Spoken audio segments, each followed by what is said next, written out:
headline number 4, Gap is similarly taking its own page out of American Eagle's frenemy network Yes. by launching its own supply chain platform for other retailers and brands to use, as you just discussed. According to Chain Store Age, Gap is introducing a new offering called GPS Platform Services by Gap Inc. It brings back the memories and GPS. The hosted service will provide supply chain solutions that Gap says meet the needs of direct-to-consumer and business-to-business companies across the supply chain. Specific advertised logistics and fulfillment capabilities include, are you ready, Ann?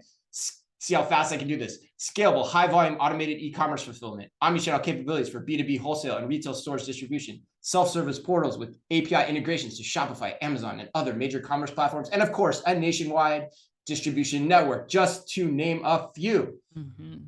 And what do you think on this? Add any light to your last comment? I think it probably does. Yeah, for sure. I mean, I think this is interesting. You know, like we saw malls talking about doing this a long time ago, like knowing, okay, we have all of these stores under our roof. How do we get them to start working together? But nobody pulled the trigger on it. So I think it's interesting that like American Eagle, Gap, everybody's like, well, we'll figure this out. We'll figure out how to do this, because the most important point of this for me is it is not enough to just be a retailer anymore. Retailers have to figure out how they're going to gain alternate sources of revenue. And this is one way to do that. They're looking at, you know, okay, we're Gap. We have this huge logistics network. We have all these stores. We're in, you know, malls across the country. Like, how do we leverage our assets, which are our stores, which are our fulfillment and logistics capabilities? And I think we'll continue to see more retailers be like, well, we have this going already. How do we make more money off of it?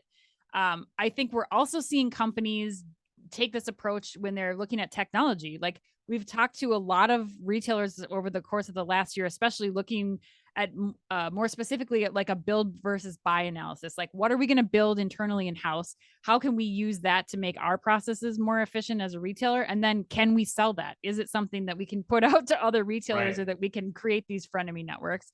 And I think the last point where I think we're also seeing this is with retail media networks. Like that's a quick way for retailers to earn another source of revenue outside of, you know, the products that are on their shelves. Like what is the total product offering that you as a retailer can offer? And that's not always the t-shirt on the shelf at the Gap. It's definitely got to be some other capabilities and leveraging what you have. But Chris, you thought there was some light to that from the last story. I'd like to hear what your thoughts are. I think your points are right. I think the one wrinkle I would add is I think as much as it is on the revenue side, I would actually argue it's even more so on the cost side of the equation too.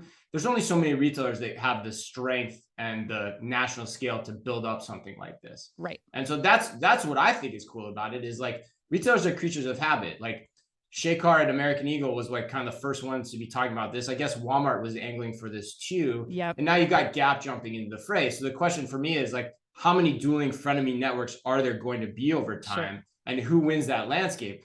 But the reason I think they're important is actually not the revenue they provide for the frenemy networks, but what they're doing for the underlying cost structure of the businesses they're supporting. Right. Because if e-commerce continues to grow like it has, and consumers want to shop that way, business models are going to have to change to adopt to that behavior. And so you have to create frenemies. You have to get scale in your operation. You have to find a way to lower costs. Right. There's no way you're going to go this alone if e-commerce continues to grow and the costs of that business are just so expensive to do the shipping like you're needing to do. So I think that's another important point here that I would add. Yeah, I love that. I love that like alternate side of it where it's like it's more about the cost. It's not about what I was saying earlier, like about the revenue that you're bringing in. It's about how do I reduce costs and how many people can I bring together, and I think that's going to be really interesting to watch too over the next few years, is like who's partnering together, like what makes sense, how do you not have duplication in those efforts, and like figuring out how the money kind of disperses or the savings kind of disperse among all of those partners will be. It's a cool idea because both parties win, right? Like both, right. You know, and that's the idea of something that is a good idea, really, ultimately at the end of the day. That's why I think we'll see more of this for sure.